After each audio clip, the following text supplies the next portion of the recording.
Most teams in the NBA and in college play a zone defense such as a 2-3 or 1-3-1 for several reasons. They may want to stop durable penetration, disrupt the offensive team's offensive rhythm, create more turnovers, exploit poor outside shooting, or just hide weak defenders. So in today's video, I want to talk to you about three easy ways to score against a zone without calling a play. And the last tip is one that every great team is doing and y'all need to do as well. So stay tuned and watch till the end. First up is getting the ball in the middle of the zone in the high post area.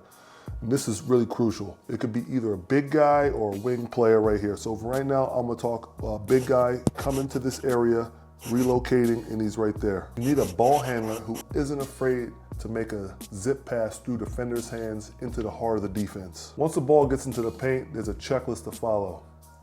My checklist. Number one, check to see if those guards collapse in first. You don't want anybody, making you feel tight and uncomfortable, all right? You make sure you get that ball in there, you get that ball right here, get those elbows out, all right? If that doesn't happen, number two, face the basket immediately to make sure you see all defenders. But always keep that ball high. Those pesky guards at the top of the key, they're always looking for a chance to poke the ball from behind.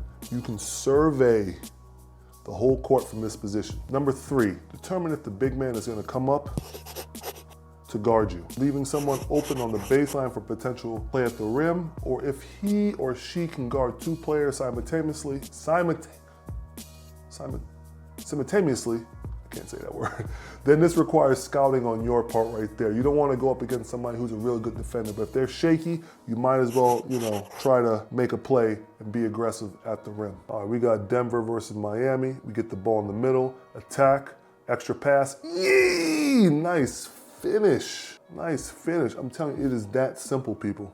That simple. Is a big gonna come up and guard? He comes up at the last minute. Nobody's there to help him at the bottom. He tries to make a play. I think his name was Bryant. I can't remember. But that is too easy right there. Again, you get that ball in the middle. And does the big have the disposition to let you shoot a floater? I used to, let's play the percentages here. If you want to shoot a floater from this far out, from the hash, do you have it in your game? I'm scouting, and then if not, I'm gonna let you shoot it, and I'm gonna box out my man right there. But if they have that ability, I may need to play 2 at 1. I have to dance a little bit, a little stutter step at him, make him think I'm coming to the ball, but at the same time, I'm still watching my man right there. But getting the ball in the middle of the zone is key, because you can be, as long as you're aggressive, you can look for a shot for yourself. You can make an extra pass on the baseline. If that big does come up and that guard on the wing, stays on their own, your man has an extra pass. Has a bucket at the rim. But if it doesn't work out, you make that pass, they collapse in. Good defensive teams collapse in, but better offensive teams make plays after plays after plays. Good defensive teams also make plays, make 2-3 plays in a single possession. Hey. If you want to get better at basketball, book a coaching call with me. Let's talk about offense, jump hooks, drills, defense, how to guard the post, how to guard pick and rolls, verticality at the rim. I'm known for verticality. I can help you with that, all right? Coaches, players, everything like that. Hit my stand store below, book a coaching call with me, send me some film, I'll break it down. We can get to it, man. I'm here to get you guys better. All right, let's get back to the content. Put the ball in the middle, bump back, catch him slipping. Ooh. I love it, I love it, I love it, I love it, I love it. That's just teamwork right there. Pass the hero, get the ball in the middle. They're kind of in a matchup zone, get the ball, and there's a bump out, and this is where the indecision comes, and this is where you get the mismatches and everything. Boom, look at that. Like I said, I don't think the Philadelphia 76ers are a great defensive team. Oubre, Kyle Lowry, these guys are very small. They should be able to switch. But, when you are aggressive, make pocket passes, into the paint, you're not afraid, you don't feel like you need to pass the ball around the perimeter nonstop and everything like that just to chuck up a bad shot. No, this is what I'm talking about, and it's easy peasy, brother. If these conditions don't apply, it's time to be aggressive and score. You'll hear that word aggressive a lot in today's videos. Zones are also used to allow a team to catch their breath, especially if there is a lack of depth and they don't want to chase an offensive player around screens the entire game. I know JJ Redick used to have to deal with this all the time when he was in college.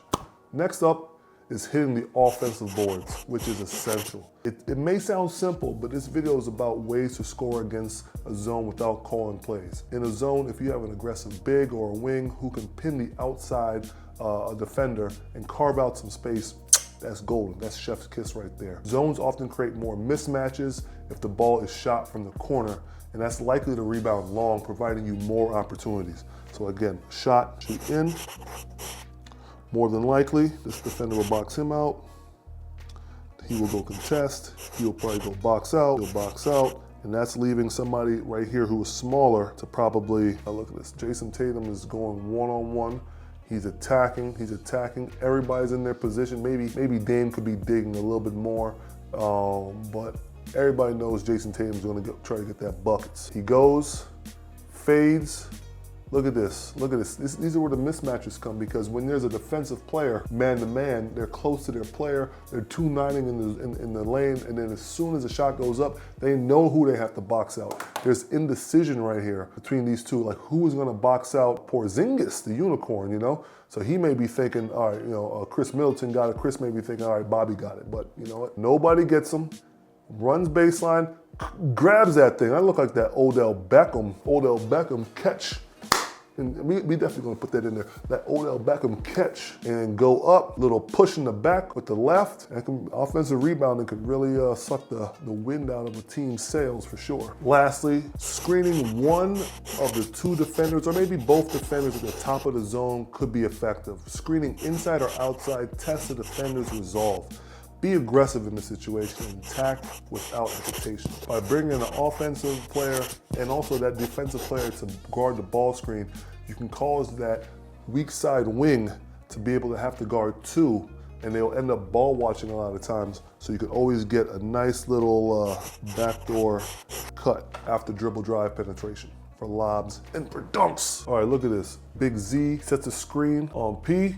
And P, just look, he's aggressive. That's what I'm talking about right there. Just be aggressive. Look at this. So they're in no rush. Why do you need to run a big time play? Come down the court, we're in transition to set that brush screen. And look, Mo Bamba comes up. He can move his feet, way more agile than me. He can guard, but he's not comfortable being out there. And Oubre, he's in the low man spot. Centers are used to being there to make a play at the rim. Guards, forwards, you know, they can make an occasional play, get a block or a strip, but Oubre right there, pretty much, and no disrespect to these Philadelphia players, but Oubre maybe not be known as a defensive player. Tobias Harris, not really known as a defensive player. Mo Bamba could move his feet, big man, move his feet, shoot threes. These guys are not defensive stalwarts, so that's probably why they went to a zone. They probably could not keep up with the speed and athleticism of James Harden and Paul George, so they want to shrink the court and everything like that, but it doesn't matter. Be aggressive, set that screen, go downhill.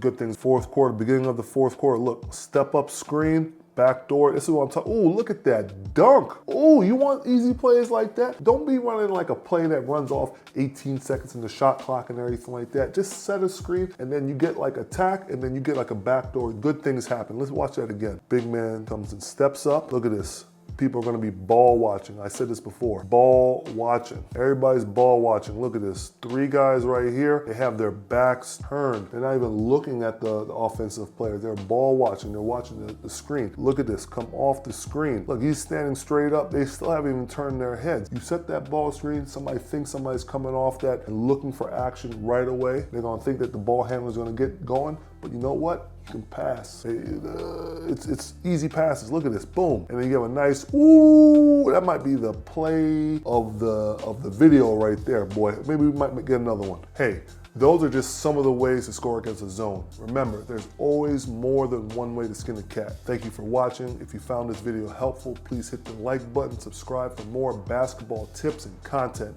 Leave a comment down below with your thoughts or any questions. Stay tuned for more content. And until next time, keep working on your game because we ballin'.